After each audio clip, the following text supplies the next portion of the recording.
on Sunday night and beat the Bills 23-20. Second-year QB Drake May had a breakout performance in primetime. May had 273 yards through the air and was able to find former Bills Stephon Diggs for 10 catches and 146 yards. As for the Bills, they had 3 turnovers, and Josh Allen not happy about it. Not going to win a football game turning the ball over 3 times in our red zone. Gave them one in their red zone. That's just bad football, and we just did not play good tonight. We shouldn't have even been in it with 3 turnovers. So that's again, that's just piss poor offense. Just a huge win for this Patriots team, and you guys know this the most, obviously, being on that team in the past. However, Kim, what's the big QB storyline here? Is it just how impressive Drake May was, or was it Josh Allen's struggles? I don't think it was more or less Josh Allen's struggles. I think Drake May did an unbelievable job of managing the game. And I said it, managing the game. Every quarterback needs to assemble that key in order to be effective. Now, the thing that comes to mind when thinking about last night's game is apparent turnover differential. The Buffalo Bills, since Sean McDermott has been head coach, if I'm not mistaken, had one of the top 3 turnover differential teams during his tenure. Turnover differential means, hey, if you guys throw an interception, we're not going to throw an interception. If we do throw an interception, we're going to follow that up with a fumble recovery or something like that. The Buffalo Bills is the best team at that, and they got beat at their own game yesterday. Now, you bring up Drake May, but is it Drake? Or is it Stephon Diggs? That too. Bro, that homecoming. That was a homecoming. And dare I say he looks like vintage Stephon because he had a honcho last week. Yep. And I'm like, yo, what Cardi B over there doing to my boy? Cardi B. How she get into this? Man, obviously, for obvious reasons, I'm doing it for the culture here. You dig? I'm saying Stephon Diggs is playing some good football that impacted the whole sideline. Yeah. Before the game, he's talking. You see his, how vibrant he is on the sideline, dapping up the offensive lineman coming up. He wanted this game. And these type of wins, going into a divisional opponent, in a hostile environment, some would say they had a whiteout and they had all these different custom jerseys, and to come away with a win, that propels your team to give its identity and to say, hey, we're better than what we thought we were or what they thought we were. Stephen A., what was the most impressive QB storyline for you?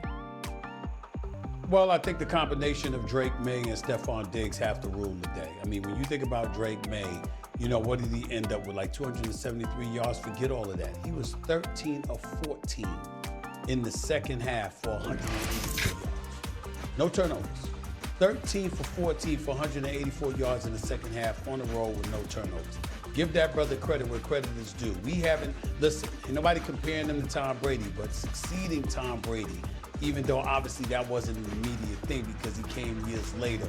New England's spoiled and they've got standards. And when you got a guy like Drake May, who everybody in the area is raving about at this particular moment in time, that's obviously something to build upon in the future. You got to give credit where credit is due. Vrabel's been around the block for a while, so we know he knows what he's doing as a coach. But Stephon Diggs with 146 yards receiving, I think like 112 came in the second half. The combination of May with Diggs, with a coach like Vrabel, certainly helps. But I also want to point this out, y'all.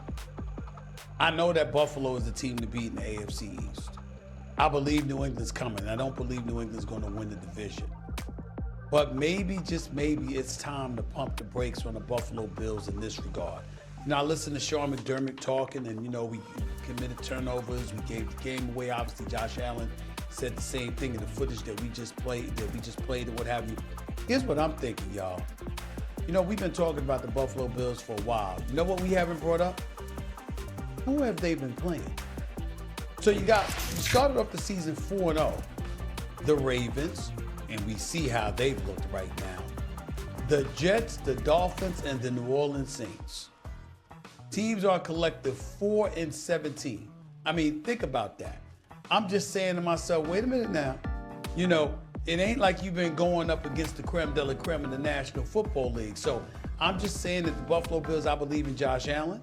I believe in their team, that they're going to make some noise and they're going to have something to say when all is said and done. But you know what? Some of these teams, like, listen, is it really a big deal that you beat the Dolphins? We just saw them lose to the Panthers after they were up 17-0. Is it really a big deal to lose to the New York Jets? I mean, we're wondering right now whether or not their rookie head coach, Aaron Glenn, is going to last the damn season, because that's how bad they've been. And you know I'm telling the truth, Damian Woody. I mean, it's just pretty damn bad, okay?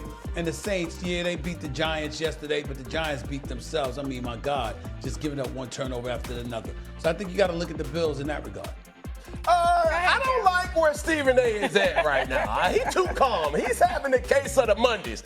Wake up, brother. You can't control who you have on your schedule now. Now, this is where I insert. You say the Ravens, the Jets, the Dolphins, and the Saints, it ain't like that they the creme de la creme. Well, Stephen Anthony, who is the creme de la creme? Because we thought it was the Chargers. The Chargers take an elbow. I mean, a big one. I mean, it was bruised, too. To the Commanders. Folks remind me of everything that our dog gonna say on this show. Oh man, what you said about Jaden Daniels. Who else is it in the AFC? Is it the Chiefs? Then you start to think, well, it's the Baltimore Ravens. I said at nauseum, the doggone Baltimore Ravens keep letting me down, and I'm like that crazy ex that keep knocking on that door.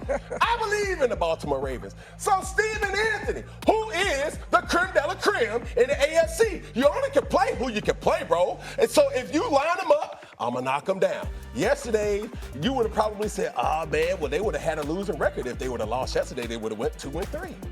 I mean, come on, brother. I'm fully aware of the fact that you can only play who's on your schedule. I get that part. That doesn't negate the fact that trash is trash. And in the case of the Dolphins and the Jets, you can smell it before it arrives. You know what time it is. It's one thing when you open, Damian, you know how y'all open a garbage can and you smell something that really, really stinks, right? That's entirely different than when you smell the damn thing before you get to the garbage can. You understand? Those are the Jets and the Dolphins. That's what we're talking about here. I mean, you smell them from a mile away. The stench it hits you, okay? We all know what they are and what they've been and what they haven't been. So that's how I'm looking at it from that standpoint. It ain't the Bills' fault. Please don't get me wrong. I'm not faulting them. And I understand that they're a damn good team, and Josh Allen, the reigning league MVP, is a stud. But I'm wide awake, my brother. I'm chilling, and I'm just telling you what I'm seeing. I'm telling you, and I'm telling you what I'm smelling. And what I'm smelling is a couple of teams that really, really, really stink, okay, that they have beaten. And there's no escaping that. That is a fact of life. Look, smell you before I see you. Go ahead, D-Wood. Well, listen here. I mean, I'm going to get back to the topic at hand. And this game was more about New England. And you know what they're saying in Foxborough right now? We're back. Exactly. We are back. You know why? You know why? Because that quarterback. The quarterback. Why not? Let me tell you something. You know what I'm Not yet. Hold on. First of all, anyone who hasn't watched Drake May this year has been missing out. The man has been balling. It just so happened that last night he was on a national stage, and what did he do, particularly in the fourth quarter? He showed his behind last night.